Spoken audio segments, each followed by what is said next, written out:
what we would look at is we've got these smaller models that are effective at doing specific things, and you would actually have a whole portfolio of different models. This is kind of coming back to what you were talking about is, are we going to plateau? And maybe the answer is yes, we'll plateau with large models, but it's about capitalizing on these sort of smaller models and having a portfolio of different sort of disciplines. So I was driving home and I was playing with GPT-4 and having conversations with GPT-4 for 25 minutes.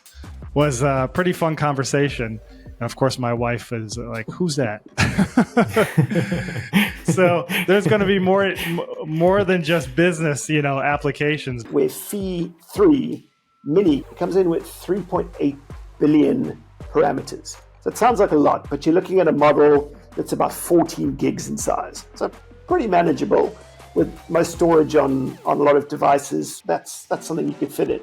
Now you look at GPT-3, which is supposedly 175 billion parameters. So you've made the jump there from 3.8 billion with the Phi 3 Mini to GPT-3, an old model, 175 billion. So you're looking at a 650 gig model. So then we go to the GPT-4, and that's rumored. A lot of things online are saying it's around about 1 trillion parameters, which is 3.6 terabytes. That's massive.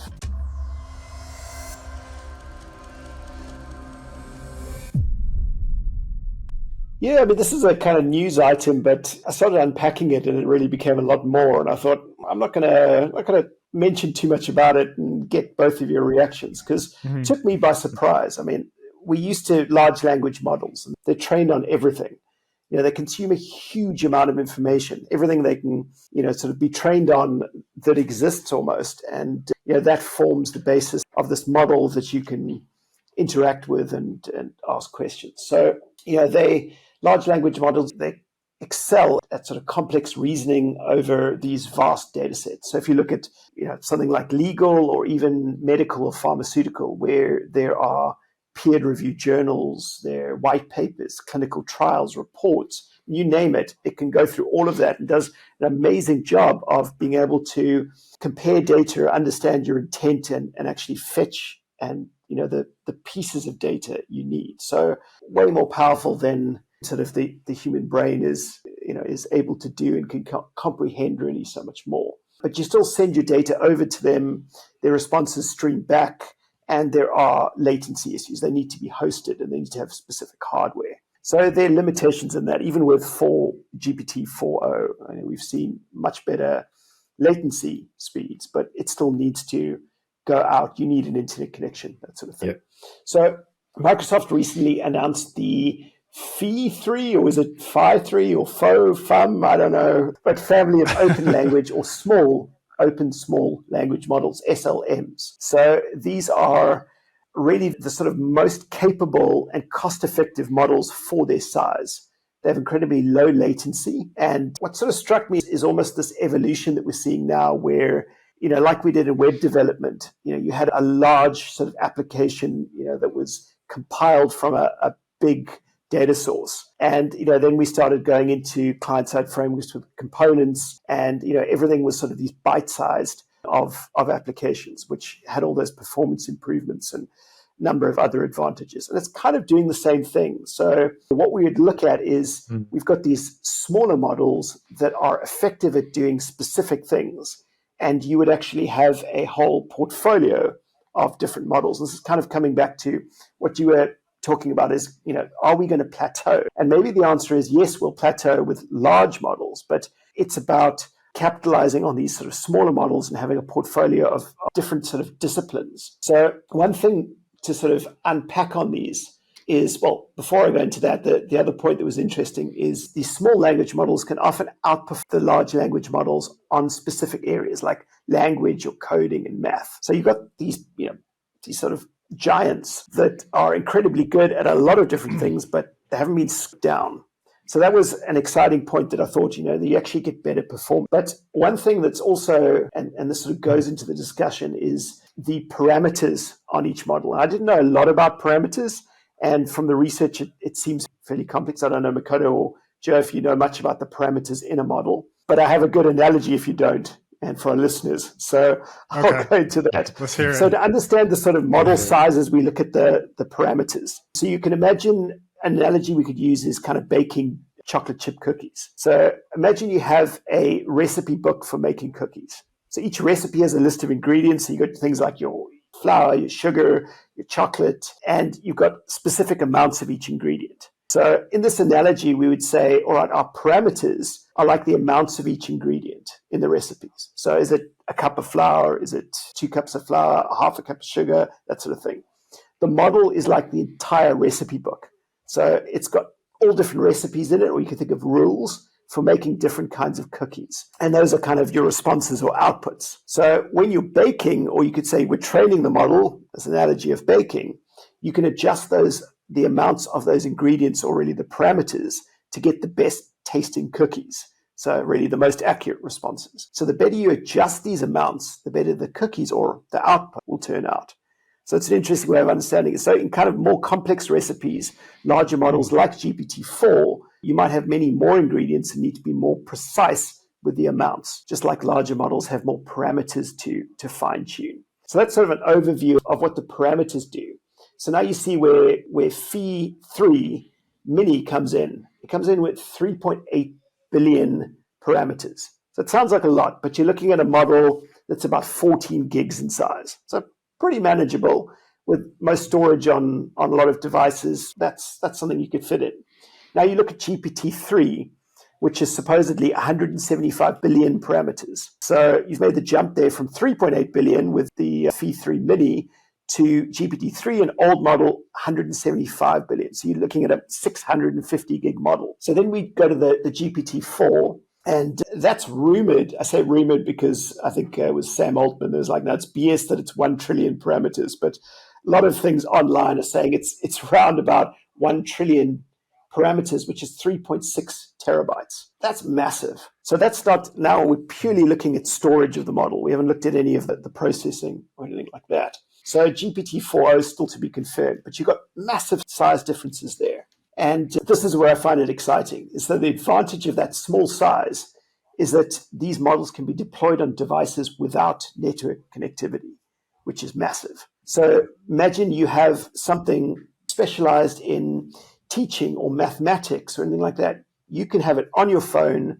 You don't need an internet connection, and it can still do the tasks it's trained for. So maybe that's translation, like you're talking about earlier, Makoto, anything like that.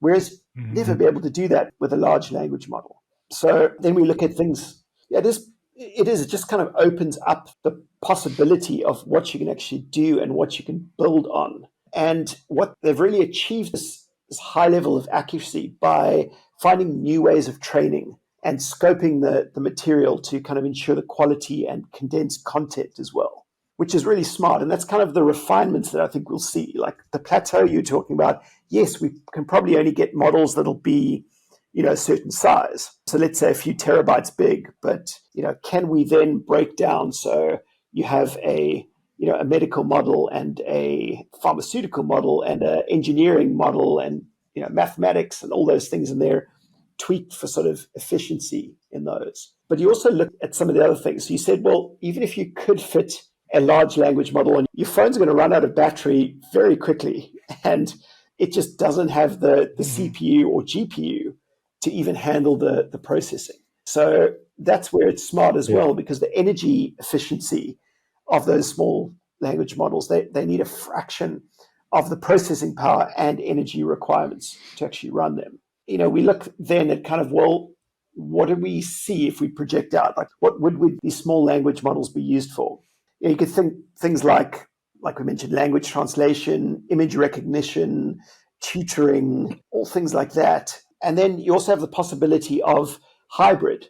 So imagine you have this sort of local small language model on your phone, but you have something that's out of its scope, and it can just farm out over an internet connection and go get you a much more detailed response if that's what you need. So pretty interesting how this will work out. And I guess we could then ask, well, what does this really mean for us? The first thing I thought is, I don't have to grumble at Sid anymore for not understanding a question, which I'm really looking forward to because I'm really tired of that. Sorry, didn't understand what you're asking.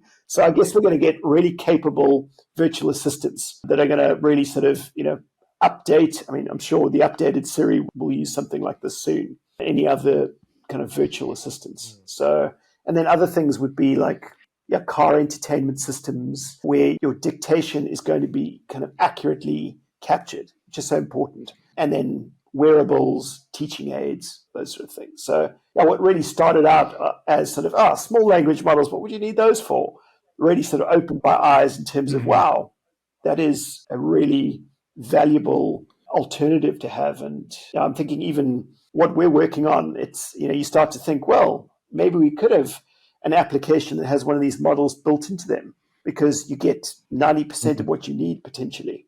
And that would be enough. Is this where we were talking about before, or maybe I mentioned where, the large companies like OpenAI, Google, whatever, those are going to start falling not on the wayside, but that's not where the business is at. It's where you have these specialized AIs built for different companies, and you have these little niches of AIs built in it. And if that's the case, it's funny too, because, and this is for sci-fi nerds out there that like to read some of the sci-fi stories. One story is called Expeditionary Force. It's by Craig Allenson. You've got to read it. There's this AI called Skippy. I think he's actually appeared in certain video games, but really smart ass AI that was developed by some, futuristic alien species or whatever. But a human finds it and it helps it like kind of, beat up the big bad aliens. But long story short, it's pretty funny where this super intelligent, massive AI builds these little tiny AIs to control missiles, rockets, lasers, whatever. And he has arguments with the little AIs that he creates where they band together and want to have a committee about how they're going to blow up an alien spacecraft. And it's kind of funny because that's like the major AI having these little AI, things that he's created. And now it's causing problems because they're becoming smarter. So it's just a funny thing. Oh, it is. It surprises me as well, just looking at a lot of sort of sci-fi references now, where you watch a good sci-fi movie that was made even a couple of years ago, and you're like, wow, this is supposed to be 20 years in the future, and the AI is pretty basic.